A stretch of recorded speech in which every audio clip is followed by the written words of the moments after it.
নমস্কার, Rishibani institute of Vedic অ্যাস্ট্রোলজির পক্ষ থেকে স্বাগত জানাই আজকের জ্যোতিষ আলোচনায়। আমি শান্তনু আপনাদের সঙ্গে। আলোচ্য বিষয় বিশুদ্ধ জ্যোতিষ। আমরা আলোচনা করব জীবন এবং সংঘর্ষ নিয়ে। আজকের আলোচ্য রাশি মকর, কালপুরুষের দশম রাশি। প্রচণ্ড পরিশ্রমী, প্রচণ্ড লড়াই করবার ক্ষমতা সম্পন্ন এবং তার সঙ্গে সঙ্গে ভীষণ রকম ধৈর্যশীল এই রাশি। যদিও পৃথ্বীতত্ত্বের চর প্রকৃতির রাশি, তবুও চর রাশি হলেও মকর রাশি বা লগ্নের মানুষদের মধ্যে কিন্তু ধৈর্য ধারণ ক্ষমতা দেখতে পাওয়া যায়। তারা ওয়েট করতে পারেন। শনি প্রভাবিত হওয়ার কারণে তাদের মধ্যে ধীর স্থির হওয়ার একটা প্রচেষ্টা, এটা অবশ্যই দেখতে পাওয়া যায়। মকর রাশি শনির দ্বারা প্রভাবিত হওয়াতে এমনিতেই জীবনে সাকসেস পেতে একটু ডিলে দেখতে পাওয়া যায়। তবুও প্রচুর পরিশ্রম, নিজের চেষ্টা, লেগে থাকার প্রবণতা, ধৈর্য, লড়াই সমস্ত কিছু মিলিয়ে কাজের প্রতি রেসপেক্ট, ঈশ্বরের প্রতি ভক্তি, ভালোবাসা সমস্ত কিছু মিলিয়ে একটা প্রচেষ্টা, এটা আমরা মকরের কাছে দেখতে পাই এবং সেই চেষ্টা ধীরে ধীরে সাকসেসফুল হয়। তবে স্লো সাকসেস, ছপ করে চেষ্টা করলাম আর এসে গেল, এরকম কিন্তু নয়।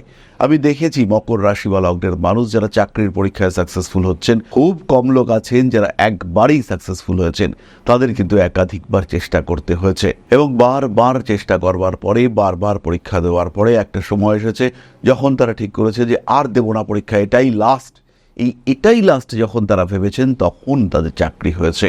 এবং এই প্রচুর পরিশ্রম, প্রচুর ধাক্কা, প্রচুর বিপত্তি, প্রচুর বিলম্ব, এর প্রত্যেকটির কারণ কিন্তু শনিদেব। জন্মকুণ্ডলিতে যদি কোনোভাবে শনিদেব পীড়িত অবস্থায় থাকেন, তাহলে মকরের যেমন শারীরিক দিক থেকে দুর্বলতা বাড়তে দেখতে পাওয়া যায়, ঠিক তেমনভাবেই বিভিন্ন কাজে বিলম্ব সৃষ্টি হতেও দেখতে পাওয়া যায়। যতই চেষ্টা করুন না কেন, মকর কিন্তু সেই লেভেল অ্যাচিভ করতে পারেন না এবং সঠিক সময়ে সেই লেভেল অ্যাচিভ করতে পারেন না। আবার কোনো কোনো সময় মকর রাশি বা লগ্নের মানুষদের ক্ষেত্রে শনি যদি অতিরিক্ত বলবান হয়ে যায়, তাহলে কিন্তু তাদের মধ্যে আমরা দেখতে পাই যে বিয়ে করবই না এরকম একটা মেন্টালিটি কাজ করতে। তাদের মধ্যে অতিরিক্ত উদারতা, অতিরিক্ত আধ্যাত্মিকতা, অতিরিক্ত সামাজিকতা তো অবশ্যই রয়েছে, কিন্তু সেই সামাজিকতার মধ্যেও একটা নিজস্বতা খুঁজে বার করবার চেষ্টা, একটা একাকিত্ব খুঁজে পাওয়ার চেষ্টা, সেটা তাদের ক্ষেত্রে দেখতে পাওয়া যায়। সুতরাং শনিদেবের অবস্থা যদি ব্যালেন্সড না হয়, তাহলে কিন্তু মকরকে বিভিন্ন দিক থেকে পীড়াগ্রস্ত হতে হবে। মকর বিভিন্ন দিক থেকে সমস্যাগ্রস্ত হয়ে পড়বেন, কখনো শরীরের দিক থেকে, কখনো বিহেভিয়ারের দিক থেকে, কখনো অর্থনৈতিক অবস্থা। মকরের ক্ষেত্রে কিন্তু স্ট্রেস ফ্যাক্টর কাজ করবে। তারই সঙ্গে সঙ্গে শরীরটাও বেশ দুর্বল থাকবে, গায়ের রং, স্কিন এগুলো ডিস্টার্বড হবে। এই বিষয়গুলি আমাদেরকে খেয়াল রাখতে হবে। আর যদি শনিদেব পীড়িত অবস্থায় থাকেন, সেই ক্ষেত্রে অবশ্যই আমরা শনি পুজো করতে পারি, হনুমান চালিসা পাঠ করতে পারি, শনি মন্দিরে তেলের প্রদীপ জ্বালাতে পারি, আবার তার সঙ্গে সঙ্গে পাঠ করতে পারি শিবতাণ্ডব স্তোত্র। এটাও কিন্তু ভীষণ পজিটিভ এবং ভীষণ এফেক্টিভ রেজাল্ট দিতে সক্ষম। তারা যদি ক্রমাগত পারিবারিক অশান্তিতে ভোগেন, বাড়িতে কিছু না কিছু সমস্যা লেগেই আছে এবং আলটিমেটলি সাকসেস আসছে না, টাকা পয়সা আয় করার চেষ্টা করেও বারবার ব্যর্থ হচ্ছেন, টাকা আসার কথা ছিল কিন্তু আসছে না, এরকম ঘটনা যদি মকরের ক্ষেত্রে ঘটে, বুঝতে হবে মঙ্গল পীড়িত হয়ে রয়েছে। আপনার স্বামী কিংবা আপনার স্ত্রী, তিনি রেগুলার বেসিসে ডেভেলপ করবার চেষ্টা করছেন, কিন্তু কোনোভাবেই কর্মক্ষেত্রে তিনি সাফল্যপ্রাপ্ত হচ্ছেন না। তার মানে মঙ্গল পীড়িত রয়েছে আপনার জন্মকুণ্ডলিতে। বা এটাও হতে পারে আপনি নেগেটিভলি মাঙ্গলিক হয়ে রয়েছেন। মঙ্গল জন্মকুণ্ডলিতে যদি পীড়িত অবস্থায় থাকে, সেই ক্ষেত্রে কিন্তু এই সমস্যাগুলি আসবে। মায়ের শরীর স্বাস্থ্য নিয়ে ক্রমাগত সমস্যা, বাড়িতে আগুন নিয়ে সমস্যা, গ্যাসের পাইপের লিকেজ বারবার হচ্ছে, বাড়িতে পোকামাকড়ের উৎপাত বেড়েছে এবং তারা কিন্তু বিভিন্ন জিনিস নষ্ট করছে। হতে পারে গ্যাসের পাইপ কেটে দিচ্ছে, হতে পারে অন্যান্য কিছু সমস্যা সৃষ্টি করছে, কিন্তু এই প্রবলেমগুলো বারবার দেখতে পাওয়া যাবে। বাড়িতে সমস্যা, আগুন সংক্রান্ত বা ইলেকট্রিক সম্পর্কিত সমস্যা, তার সঙ্গে সঙ্গে মায়ের শরীর খারাপ, মায়ের সঙ্গে বচসা বা অশান্তি বৃদ্ধির সম্ভাবনা, মায়ের শরীর স্বাস্থ্য নিয়ে শুধু আপনি দুশ্চিন্তাই করে যাচ্ছেন, এরকম সমস্যা কিন্তু সৃষ্টি হতে পারে। মকর রাশি বা লগ্নের মানুষ, তারা ক্রমাগত বদনাম হচ্ছেন, মানুষের সঙ্গে সম্পর্ক খারাপ হচ্ছে, শরীরটাও খারাপ হচ্ছে। বিশেষ করে মল মূত্র ইত্যাদি সম্পর্কিত সমস্যা, এটা বারবার আসছে। মূত্রনালীর পীড়া, কোনো ধরনের ইনফেকশন, ইউটিআই ইত্যাদি রোগে বারবার ভুগছেন। ক্রমাগত জ্বালা তৈরি হচ্ছে আপনার শরীরের মধ্যে, বারবার অ্যাক্সিডেন্ট থেকে বাঁচছেন, বারবার মনে হচ্ছে এই অ্যাক্সিডেন্ট হলো, এই বুঝি বিপদের সামনে পড়লাম, এই বুঝি সমস্যা আসলো। এই বিষয়গুলো কিন্তু বারবার আপনার সামনে তৈরি হচ্ছে। যদি এরকম সৃষ্টি হয়, তাহলে আপনাকে অবশ্যই বুঝতে হবে যে আপনার জন্মকুণ্ডলিতে সূর্যদেব পীড়িত অবস্থায় রয়েছে।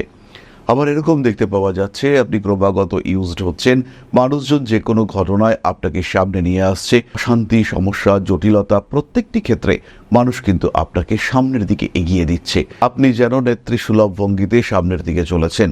যদি এরকম ঘটনা ঘটে তার মানে কিন্তু আপনার জন্মকুণ্ডলিতে রবি ভীষণ বলবান অবস্থায় রয়েছে। তখন বাড়ছে ইগো প্রবলেম, নষ্ট হচ্ছে পরিবার, স্বামী কিংবা স্ত্রী তাদের সঙ্গে আপনার সম্পর্ক ধীরে ধীরে আরো খারাপ হয়ে চলেছে এবং এই ইগো প্রবলেম কিন্তু মারাত্মক রূপ ধারণ করতে পারে। আর জন্মকুণ্ডলিতে রবি কেমন রয়েছে তার উপরে কিন্তু ডিপেন্ড করবে আপনার সাকসেস, তার উপরে নির্ভর করবে কতটা গ্রোথ আপনি অ্যাচিভ করতে পারবেন, পেছন থেকে শত্রুরা কতটা আপনাকে টেনে পেছনের দিকে নামাচ্ছে আর তাদেরকে আপনি কতটা ওভারকাম করতে পারছেন, এই সমস্ত বিষয় কিন্তু নির্ভর করবে আপনার সূর্যদেবের উপর। আবার মকর রাশি বা লগ্নের মানুষরা একটি বিষয় রেগুলার ফেস করেন, সেটা হলো কারণে অকারণে শত্রুতা। অ্যাক্টিভ শত্রুতার সম্মুখীন হন মকর রাশি বা লগ্নের মানুষরা। এর কারণ হলো আপনার জন্মকুণ্ডলিতে বুধ পীড়িত হয়ে রয়েছে। একটা ছোট্ট জিনিসে আপনি বুঝতে পারবেন আপনার কুণ্ডলিতে বুধ কতটা বলবান বা কতটা পীড়িত হয়ে রয়েছে। বাজার থেকে মাঝে মাঝেই আপনি চারা গাছ কিনে আনেন, সেটা ফুল গাছ হতে পারে বা অন্য কোনো ফলের গাছ হতে পারে, বেশিরভাগ ক্ষেত্রেই মরে যায়, বেশিরভাগ ক্ষেত্রেই কিছুদিন বাঁচার পরে সেই গাছে পোকা চলে আসছে, আলটিমেটলি গাছগুলো বাঁচছে না। তার মানে কিন্তু একদম সিম্পল, আপনার কুণ্ডলিতে বুধ পীড়িত অবস্থায় রয়েছে। এটা শুধু মকরের ক্ষেত্রে নয়, অন্যান্য রাশির মানুষদের ক্ষেত্রেও দেখতে পাওয়া যাবে। ঠিকঠাক সময় ঠিকঠাক কথা বলতে পারছেন না, ঝগড়ার সময় কথা জড়িয়ে যাচ্ছে, যে সময় যে উত্তর দেওয়া উচিত সেই সময় একটু তুতলে যাচ্ছেন, এই বিষয়গুলি সৃষ্টি হতে পারে। আর যদি এরকম কোনো বিষয় সৃষ্টি হয় আপনার জীবনে, সেই ক্ষেত্রে আপনি কিন্তু বুঝতেই পারবেন আপনার বুধ পীড়িত অবস্থায় রয়েছে, আপনার বুধ অশুভ দোষ যুক্ত হয়ে রয়েছে। অনেক সময় আমরা জানি যে বুধাদিত্য যোগ একটা পজিটিভ যোগ, কিন্তু মকর রাশি বা লগ্নের মানুষদের ক্ষেত্রে বুধাদিত্য যোগ কিন্তু খুব পজিটিভ যোগ নয়, বরং যে শুক্র বুধ যোগ এটা কিন্তু অনেক অনেক পজিটিভ। মকর রাশি বা লগ্নের মানুষদের ক্ষেত্রে সূর্যদেবের একক অবস্থান এটা কিন্তু ভীষণ গুরুত্বপূর্ণ এবং খুব পজিটিভ। আরেকটি বিষয় মকরের ক্ষেত্রে সবচেয়ে বড় বিষয় যেটা, সেটা হলো প্রফেশনাল ডিস্টারবেন্স। কাজের জায়গায় অশান্তিতে পড়ছেন, বসের সঙ্গে মনোমালিন্য, বসকে কিছুতেই আপনি মন জুগিয়ে চলতে পারছেন না, তার এফেক্ট পড়ছে আপনার পার্সোনাল লাইফে। প্রেমিক কিংবা প্রেমিকা তার সঙ্গেও একটা দূরত্ব সৃষ্টি হচ্ছে, প্রচুর চেষ্টা করেও সেটাকে ঠিকঠাক করতে পারছেন না। মকর রাশি মকর লগ্নের মানুষ জানেন এই কাজটা করলেই ঠিকঠাক হবে, কিন্তু আলটিমেটলি সেই কাজটা করতে গিয়ে আপনি ভুলে যাচ্ছেন, সেই কাজটা করতে গিয়ে কিছু জটিলতা সৃষ্টি হচ্ছে, মান সম্মান, যশ, প্রভাব, প্রতিপত্তি ইত্যাদির ক্ষেত্রেও সমস্যা আসছে, আর শরীরটাও দুর্বল হয়ে যাচ্ছে। বিশেষ করে মেয়েদের ক্ষেত্রে গাইনো প্রবলেম কন্টিনিউয়াসলি আসছে, রিলেশনশিপে সমস্যা, প্রেমের ক্ষেত্রে জটিলতা, পড়াশুনোর ক্ষেত্রে মন দিতে পারছেন না, কি পড়বেন ডিসিশন নিতে পারছেন না, কারণ একটাই, যোগ কারক গ্রহ শুক্র তিনি পীড়িত হয়ে রয়েছেন। বহু মানুষের ক্ষেত্রে আমরা দেখতে পাই শুক্র কন্যা রাশিতে রয়েছে, ভাগ্যস্থানে শুক্র ভীষণ পজিটিভ, মানুষগুলোও খুব ভালো, কিন্তু আলটিমেটলি সাকসেস কিন্তু অনেকটাই কম, গ্রোথ রেট সেটা অনেকটাই কম। খুব ভালো মানুষ, সবার কাছে ভীষণ প্রিয়, সবার সঙ্গে অ্যাটাচমেন্ট খুব ভালো, ম্যারিড লাইফেও মোটামুটি হ্যাপি, কিন্তু আলটিমেটলি দিনের শেষে গ্রোথ, টাকা পয়সার জায়গা, সেখানে কিন্তু কিছুই করতে পারছেন না। প্রত্যেক মাসে লোন করতে হচ্ছে, প্রত্যেক মাসে ব্লকেজ তৈরি হচ্ছে আপনার লাইফে। তার কারণ একটাই, শুক্র পীড়িত হয়ে রয়েছে। কিছুতেই বিলাসিতা, কিছুতেই আরাম আয়েশ এটা আপনি উপভোগ করতে পারছেন না। তার কারণ কিন্তু একটাই, সিম্পল এবং ভীষণভাবে সিম্পল, শুক্র পীড়িত হয়ে রয়েছে আপনার জন্মকুণ্ডলিতে। তার সঙ্গে সঙ্গে রয়েছে বর্তমান পরিস্থিতি, তার সঙ্গে সঙ্গে রয়েছে গ্রহদের অবস্থা এবং গ্রহ দশা। প্রত্যেকটি বিষয় উপলব্ধি করতে হবে, আর এই উপলব্ধি করবার জন্য প্রত্যেকটি মানুষের কিন্তু এই জ্যোতিষ সম্পর্কে কিছুটা সিস্টেমেটিক নলেজ থাকা দরকার। বেশ কিছু মানুষ এই ভিডিওগুলি দেখে কিছু নলেজ গেইন করেন, কিন্তু সেই সমস্ত ক্ষেত্রে খেয়াল রাখতে হবে এইটা কিন্তু গ্রামার নয়। জ্যোতিষ শাস্ত্রের একটা গ্রামার রয়েছে, সেই ওয়েতে শিখতে হবে, একটা কারিকুলাম, একটা সিস্টেম রয়েছে, সেই সিস্টেমে শিখতে হবে। আমরা যদি শুনে নিই মকর রাশির জন্য রবি খারাপ, মানে মকর রাশির জন্য রবি ভীষণ খারাপ, এরকম কিন্তু নয়। অবস্থান ভেদে রবি নেগেটিভ ফল প্রদান করতে পারেন। প্রত্যেকটা গ্রহ প্রত্যেকটা রাশির ক্ষেত্রে শুভ এবং অশুভ উভয় ফল দিতে পারে। শুক্র এত শুভ গ্রহ মকর রাশি বা লগ্নের মানুষদের ক্ষেত্রে, কিন্তু এই শুক্রই তৈরি করতে পারে অ্যাডিকশান, ষড়রিপুর মারাত্মক প্রভাব সৃষ্টি করতে পারে এই শুক্র, ভয়ঙ্কর বিপদ ডেকে আনতে পারে জীবনে, মদ্যপানের প্রতি আসক্তি, স্ত্রীলোকের প্রতি আসক্তি সৃষ্টি করতে পারে এই শুক্র। সে তো এত শুভ গ্রহ, এত বলবান, কিন্তু তাও সেই তো সৃষ্টি করবে। তো যাই হোক না কেন, গ্রামার এই বিষয়টা শিখতে হবে। আর যদি আপনি এটা শিখতে চান, তাহলে জ্যোতিষ শেখায় শ্রেষ্ঠ প্রতিষ্ঠান পশ্চিমবঙ্গের ঋষিবাণী, এক এবং একমাত্র প্রতিষ্ঠান, শ্রেষ্ঠ প্রতিষ্ঠান, এটি হলো ঋষিবাণী। যদি প্রেডিকশন শিখতে চান, কিভাবে বিচার করবেন, কিভাবে বলবেন কি করতে চলেছে, তাহলে সেই ক্ষেত্রটি হলো ঋষিবাণী। আমরা নিয়ে এসেছি পশ্চিমবঙ্গের সবচেয়ে কম খরচায় জ্যোতিষ শিক্ষার ব্যবস্থা। মাত্র 2499 টাকায় সম্পূর্ণ জ্যোতিষ শিক্ষা এটি আপনি গ্রহণ করতে পারবেন এবং রেকর্ডেড ক্লাসের মাধ্যমে জ্যোতিষ শিক্ষায় শিক্ষিত হয়ে উঠতে পারবেন। নিজের সময় অনুযায়ী, নিজের পরিকল্পনা অনুযায়ী, নিজের ক্ষমতা অনুযায়ী শাস্ত্রকে গ্রহণ করবার জন্য এটা হচ্ছে বেস্ট কোর্স। একই সঙ্গে সঙ্গে 999 টাকায় আমরা আরও একটি কোর্স ইন্ট্রোডিউস করেছি, যেটা হস্তরেখার উপরে। হাত দেখা যারা শিখতে চান, যারা পামিস্ট্রি সম্পর্কে জানতে চান, আমি শান্তনু যতটুকু জানি এই শাস্ত্র সম্পর্কে, বিগত 23 বছরের অভিজ্ঞতায় যতটুকু জ্ঞান অর্জন করতে পেরেছি, তার সমস্তটুকু উজাড় করে দিয়েছি এই কোর্সের মধ্যে। তাই জ্যোতিষ যদি আপনার শেখার বিষয় হয়, তাহলে নির্দ্বিধায়, নিঃসংশয়ে ভর্তি হন ঋষিবাণী ইনস্টিটিউট অফ ভেদিক অ্যাস্ট্রোলজিতে। শিখতে পারেন অনলাইনে, শিখতে পারেন অফলাইনে, রেগুলার কোর্সের ব্যবস্থা রয়েছে। Regular course, recorded class, online, offline প্রত্যেকটি সুবিধা এখানে অ্যাভেলেবেল। তাই জ্যোতিষ শিক্ষার যদি ইচ্ছে হয়ে থাকে, যদি একটা secondary source of income generate করতে আপনি আগ্রহী হয়ে থাকেন, তাহলে আর কোনো কথা নয়, যুক্ত হন ঋষিবাণী ইনস্টিটিউট অফ ভেদিক অ্যাস্ট্রোলজির সঙ্গে। যাই হোক, মকর রাশি মানেই শনির দ্বারা প্রভাবিত একটি রাশি, যেখানে কিছু না কিছু সমস্যা, কিছু না কিছু প্রতিবন্ধকতা থাকবে, খাটতে আপনাকে হবে। তো কেন খাটতে হচ্ছে, কিভাবে খাটনিটা একটু কমানো যেতে পারে, হয়তো পুরোটা নয় কিন্তু কিছুটা কমানো যেতে পারে, টাকা আসছে না কিছুটা বাড়ানো যেতে পারে, সম্পর্কের জটিলতা কিছুটা কমানো যেতে পারে, প্রচণ্ড অ্যাগ্রেসিভ বিহেভিয়ার হচ্ছে আপনার সাথে, সেখানে কিছুটা নিয়ন্ত্রণ আনা যেতে পারে, আপনার আকর্ষণ ক্ষমতা কিছুটা বাড়িয়ে তোলা যেতে পারে। এবং এর জন্য অবশ্যই আপনাকে নিজের কুণ্ডলী জাজ করাতে হবে। কেন এই অবস্থা, সেটাকে আইডেন্টিফাই করার চেষ্টা করতে হবে। বেশিরভাগ ক্ষেত্রে আমরা বলি বৃহস্পতি তো শুভ গ্রহ, কিন্তু মকরের ক্ষেত্রে বৃহস্পতি শুভ গ্রহ নয়।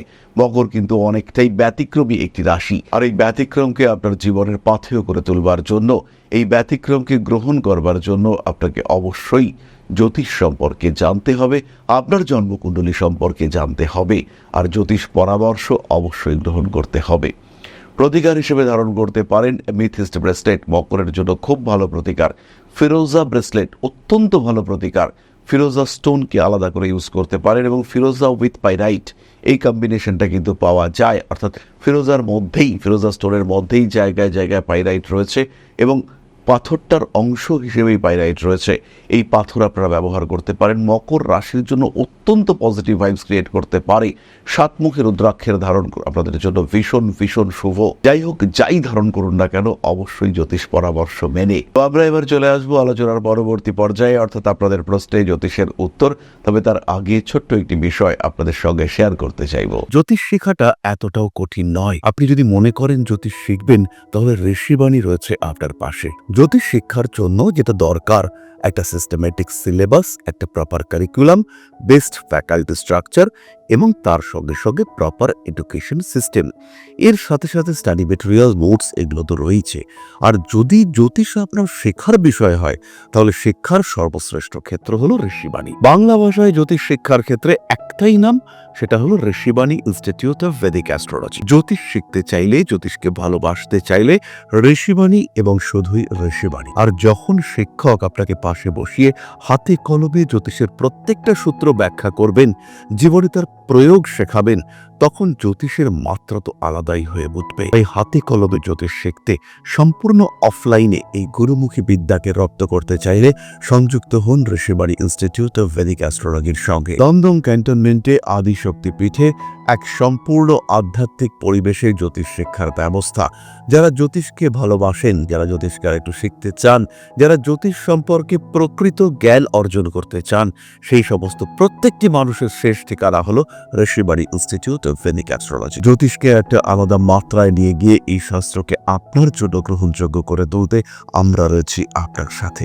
যখনই সমস্যা, তখনই আমরা করব আপনাকে সাপোর্ট। জীবনের বাধা বিপত্তি অতিক্রম করতে, নিজের পেশাগত দিক থেকে আরেকটু বলবান করে তুলতে, অর্থনৈতিক দিক থেকে নিজেকে আরেকটু সমৃদ্ধ করে তুলতে এবং একটা সম্মানিত অবস্থান গ্রহণ করতে সরাসরি সংযুক্ত হন Rishibani institute of Vedic astrology. আজই কল করুন ঋষিবাণী ইনস্টিটিউট অফ ভেদিক অ্যাস্ট্রোলজিতে। তাহলে আমরা এবার চলে আসবো আপনাদের প্রশ্ন প্রসঙ্গে। প্রশ্ন করেছেন Nabil Shahriar Bhuiya, November 1st 1998, Sunday morning 7:54 AM, city birth place San Ontario USA, state Texas 78201। জন্মকুণ্ডলিতে নাভিলের বৃশ্চিক লগ্ন এবং রাশি হলো মীন। 10th হাউসে মঙ্গল রাহু অবস্থান করে রয়েছে। চন্দ্র ষষ্ঠ ভাবে, শনিদেব তিনি নিচস্থ, রবি নিচস্থ। ভীষণভাবে ল্যাক অফ কনফিডেন্স দেখতে পাওয়া যাচ্ছে এবং শারীরিক দিক থেকেও কিছু অস্থিরতা দেখতে পাওয়া যাবে। গ্রোথ রেট নিঃসন্দেহে কম। এই ক্ষেত্রে আপনি অবশ্যই জ্যোতিষ বন্ধুর সঙ্গে পরামর্শ করবেন এবং তার এডুকেশন, তার শিক্ষাগত যোগ্যতা, তার এবিলিটি, তার মানসিকতা, এই সমস্ত কিছু বর্তমান অবস্থা বিচার করে রেকটিফিকেশন করতে হবে এবং ফিউচার প্ল্যানিং করতে হবে। তার বয়স এখন 27 বছর, কিন্তু এই সময় থেকেই যদি আপনি ব্যবস্থা না করেন সেই ক্ষেত্রে ভবিষ্যতে কিন্তু অস্থিরতা দেখতে পাওয়া যাবে। তাহলে আজকের আলোচনা আমরা আর দীর্ঘায়িত করব না। সবাই সুস্থ থাকুন, ভালো থাকুন। মা শ্রী শ্রী আদি শক্তির আশীর্বাদ বর্ষিত হোক আপনাদের উপর। সমৃদ্ধ, আরো সমৃদ্ধ হয়ে উঠুক আপনাদের প্রত্যেকের জীবন। জয় মা আদি শক্তি। নমস্কার। ওং অকারাদি পঞ্চাশদ বর্ণেভ্যো স্বাহা। ওং প্রতিপাদাদি তিথিভ্যো স্বাহা। ওং কৃষ্ণপক্ষায় স্বাহা। ওং শুক্লপক্ষায় স্বাহা।